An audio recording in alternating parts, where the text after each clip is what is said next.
At 6 a.m. on August 19, 1934, a train carrying 53 prisoners left the Atlanta Federal Penitentiary and headed west. One of the men on board is the best-known prisoner in all of American criminal history.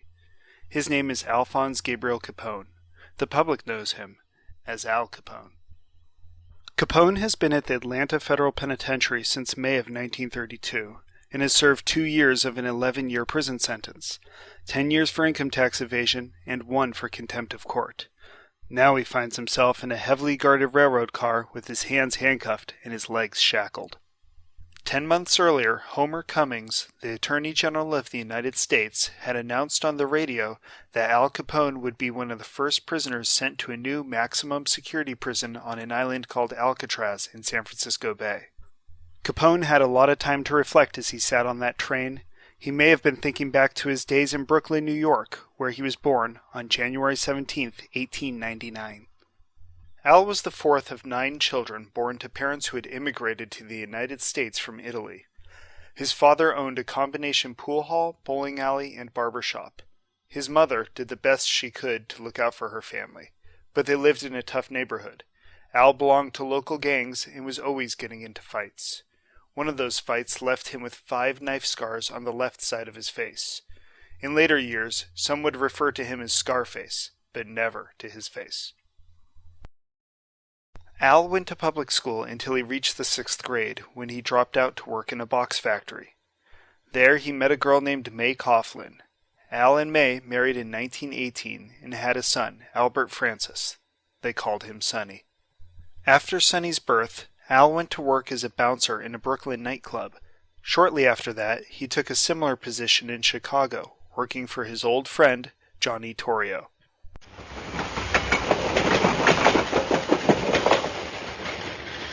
Al's thoughts were probably interrupted from time to time as the train stopped to change crews.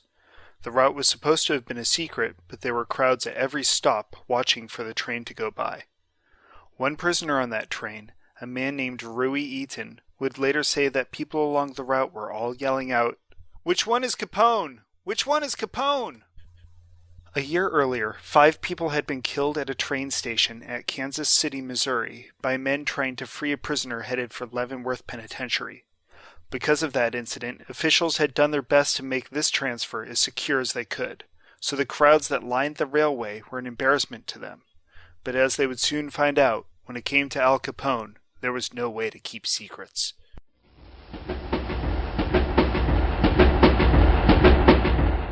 As the train rolled on and on, Capone had plenty of time to think about what his life had been like and how things had changed. Capone had come to Chicago at an opportune time. The National Prohibition Act, which made it illegal for anyone to make, sell, or transport alcoholic beverages, had gone into effect at midnight on January 16, 1920, just moments before Al's 21st birthday on January 17th. Capone's friend and employer, Johnny Torrio, worked for a man named Big Jim Colosimo, one of the most notorious of Chicago's crime bosses. Torrio knew that the new ban on alcohol offered new opportunities for the gang, but Big Jim wasn't interested. He already had a specialty. He owned brothels all over the city. A few months later, though, Big Jim was gunned down, leaving Torrio in charge of the gang, along with his right-hand man, Al Capone. Torrio wasted no time in taking over business. He taught Capone all he knew about running a first-class criminal organization. Together, they expanded not only into illegal bootlegging, producing and selling alcoholic beverages, but also into a number of legal businesses as well, from real estate to milk delivery. Torrio wasn't alone in thinking there was big money to be made in bootlegging. The Chicago gangs fought for control of the city's alcohol sales. Gunfights in the streets were not uncommon, and in 1925, Torrio himself was shot and nearly killed in front of his home. That incident convinced Torrio that it was time to retire. He moved back to Italy and left the organization to his 26-year-old lieutenant, Al Capone. This was Capone's heyday, and he made the most of it. His flamboyant style and personality made him popular with the public. He opened soup kitchens for the poor and employed hundreds in his schemes, both legal and illegal. When he walked around town, people would cross the street to shake his hand. He was cheered at Chicago Cubs baseball games, and in March of 1930, his picture was on the cover of Time magazine. Capone supplied the public with what they wanted, and they were grateful. To some, he was a modern-day Robin Hood. For Capone, the cost of popularity and success was constant battles with rival gangs. Shootings were a regular occurrence on Chicago streets. Violence was a way of life. Capone and his henchmen played a big part in the city's criminal activities. They were accused of many murders, but none was more infamous than the one that happened on February 14, 1929, the St. Valentine's Day Massacre. On that faithful day, 7 rival gang members were lined up against a wall and machine-gunned to death by men posing as police officers. No one was ever charged with the murders, but most felt that Al Capone was responsible, even though he was in Florida that day, meeting with Dade County Solicitor and Sheriff and the Assistant District Attorney from Kings County, New York. Public officials were outraged by the murders, but their efforts to bring Capone and his gang to justice was an impossible task. No one would dare testify against Capone. There was, however, one other possibility. Just 2 years before, in 1927, the Supreme Court had ruled in the United States v. Sullivan that all money, whether made legally or illegally, was subject to taxation. With this court ruling on their side, the Internal Revenue Service successfully prosecuted Capone. His trial had been a media circus. The whole world watched as Al Capone was sent to prison in Atlanta. Now he was on his way to Alcatraz.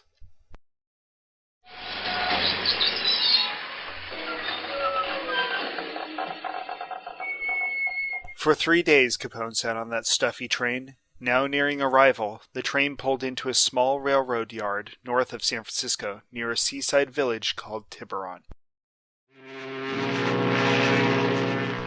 Like all the train stops from Georgia to California, the press and the public were there waiting for them.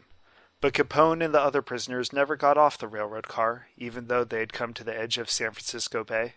Instead, the cars were detached from the engine, loaded onto a Southern Pacific Railroad barge, and ferried across the bay by tugboat.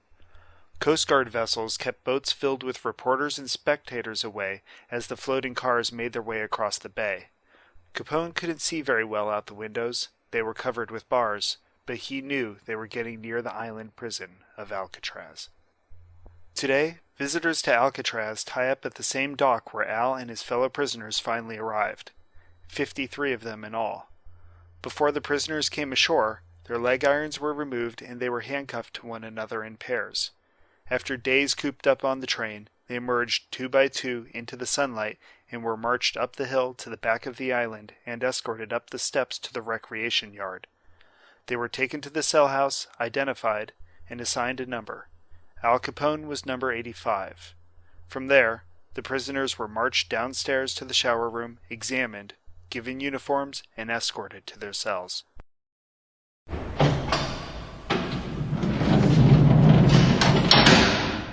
Back in Chicago, where Capone's family now lived, Al's mother, Teresa, heard that her son was being transferred to Alcatraz. Alarmed that she might not be able to visit the island prison, she sent a letter to Attorney General Homer Cummings in Washington, D.C.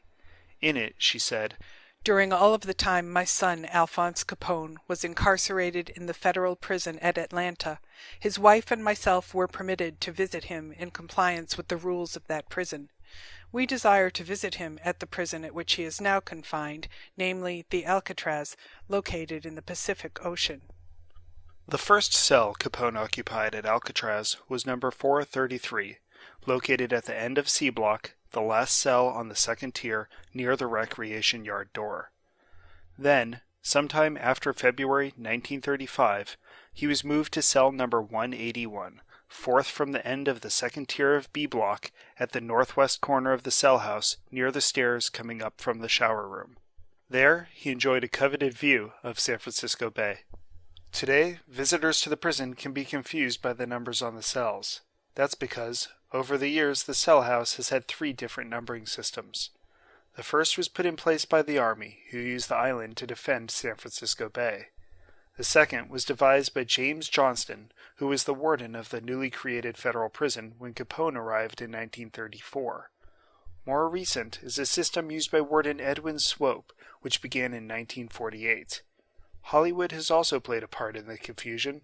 The cells today reflect not only the institution's numerous numbering systems, but also made-up numbers left over from movies filmed in the cell house. Boisterous and sociable by nature, Capone's first few years at Alcatraz must have been particularly unpleasant. In the 1930s, it was common for prisons, including Alcatraz, to impose a rule of silence. Except when they were in the recreation yard and sometimes on the job, Al and the other prisoners were not allowed to talk. So Capone and his fellow inmates sat quietly in their cells, day in and day out. Until one day, sometime in late 1935 or early 1936, when all the prisoners began talking at once. When it became clear that the guards were not going to be able to keep the inmates quiet, the rule was no longer enforced. Despite his isolation, Al didn't escape his enemies when he arrived at Alcatraz. The Secret Service, former inmates, and even the newspapers regularly warned of plots to kill him. Not only was Capone famous throughout the country, but he was also perceived as being extremely rich. So it's no surprise that some of his fellow prisoners were jealous of him. Some tried to extort money and favors. Others just wanted to kill him. Capone's family asked repeatedly for Al to be transferred to another prison where he would be safer.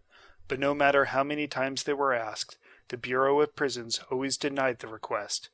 They assured Capone's family that no harm could possibly come to him while he was at Alcatraz. Then, in June of 1936, Alcatraz inmate James Lucas, number 224, stabbed Capone in the chest with half a pair of scissors. Al fought Lucas off.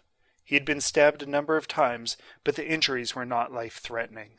Al's family and attorneys once again demanded he be transferred to another prison. But the answer, as always, was no.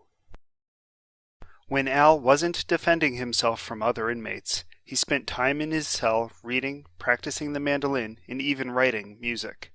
He kept in touch with his family, writing letters whenever he was allowed to. His wife, son, and mother visited as often as they could. His sister Mafalda and his brothers John and Matthew also visited from time to time. Only one visit per month was allowed. During Capone's time on the island, he held a variety of prison jobs, working in the laundry, the library, and the shower room, and cleaning the recreation yard. At one point, Al's supervisor at the library was asked to rate his work for an upcoming parole hearing.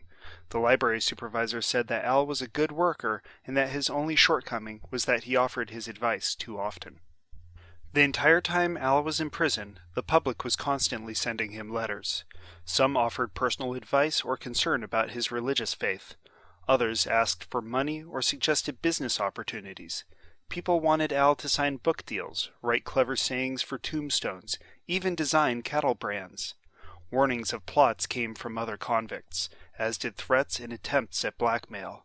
Al didn't see any of these communications, but some still survive in his prison records, as does the order to destroy the bulk of them. Unlike most of his fellow inmates, Capone was serving a relatively short sentence. With the good time he earned by staying out of trouble, he was due to be released in January of 1939, when he was 40 years old.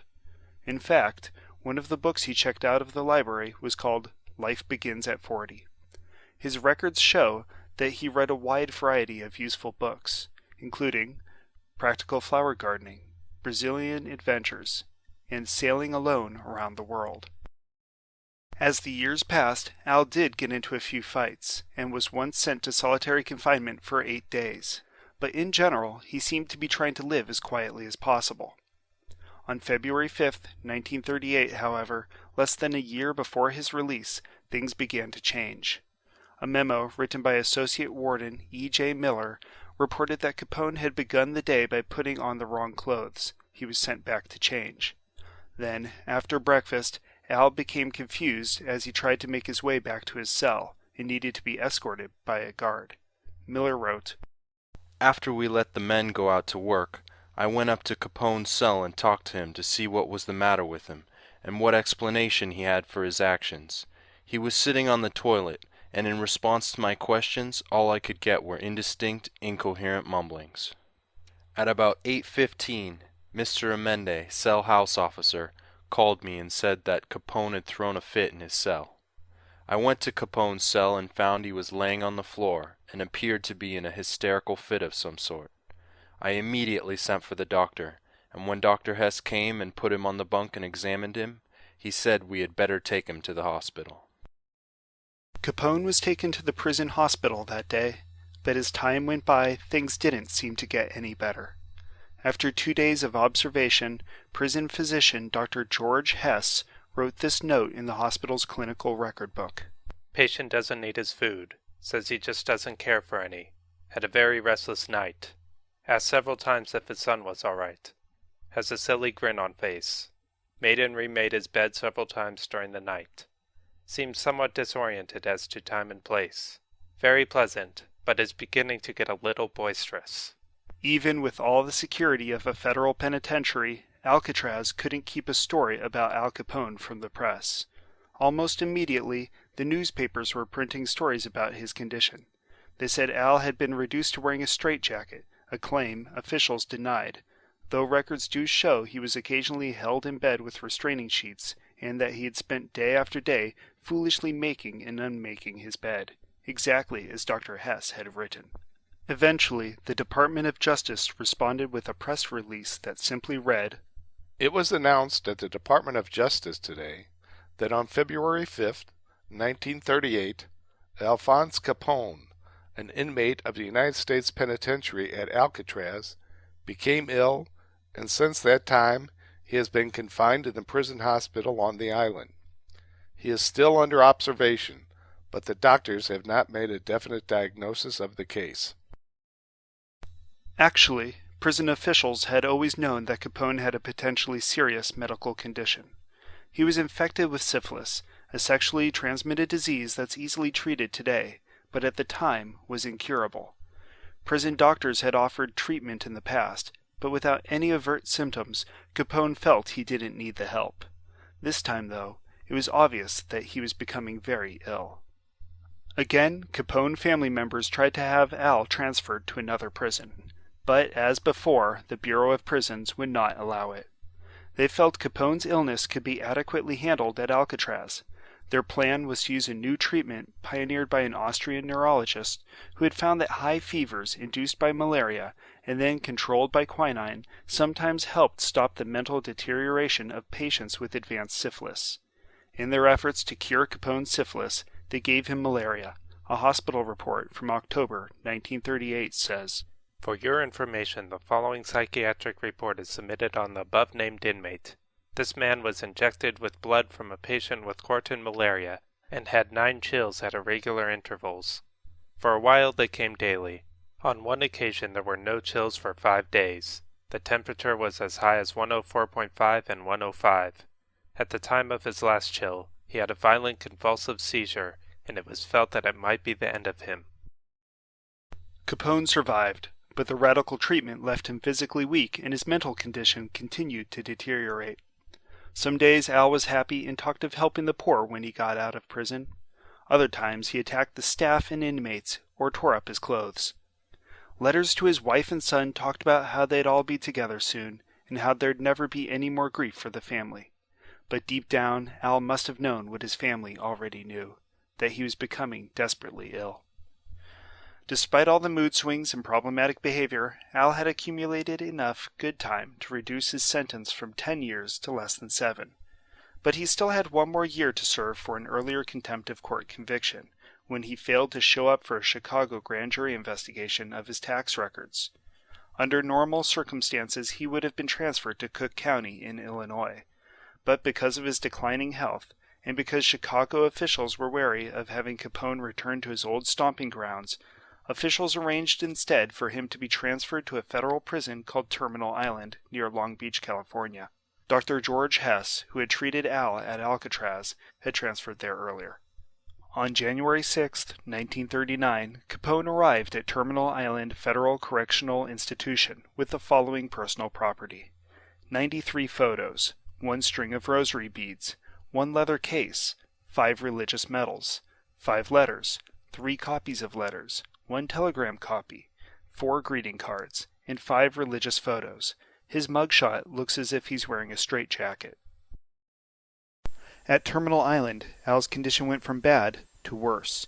He was often confused and had a hard time following directions. He became violent on a regular basis and had to be segregated from other inmates.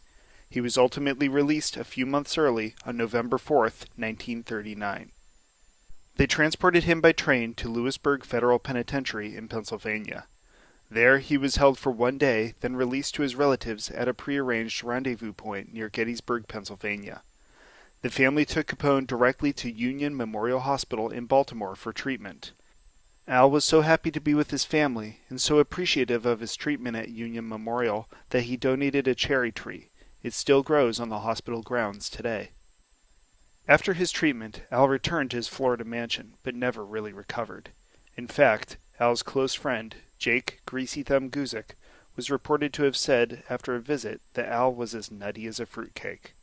On January 25, 1947, at the age of 48, Alphonse Gabriel Capone died of a stroke and bronchitis pneumonia in a guest house at his Florida estate. America's most famous criminal died that day, but his legend had just begun.